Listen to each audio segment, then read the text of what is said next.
Welcome back to the channel. In this video, I'm going to create a quick in-depth comparison review about these two SEO tools platform, which is Moz and SpyFu. So to get started with the in-depth comparison side-by-side review about these two SEO platform. So to get started, Moz in 2025 is still a top choice for full-scale SEO management. It offers keyword research, site audit, backlink tracking, and a rank monitoring, all built around its trusted domain authority metric. Marketers and agencies appreciate Moz for its reliable data, strong learning resources, and an actionable insight that help improve on-site SEO and a long-term organic growth.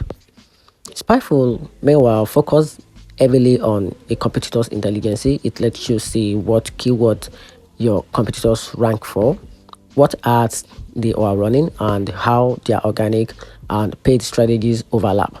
SpyFu's strength is uncovering new opportunities and a gap by analyzing a rival data. And here's a quick conclusion. In 25, you can go with Moz if you want a comprehensive all-in-one SEO toolkit for improving your own site, but choose SpyFu if your priority is digging into competitor strategies and finding untapped keyword opportunities. And that's it. Hope you find the video helpful. Leave a thumbs up, notification button, and subscribe for more. Thanks.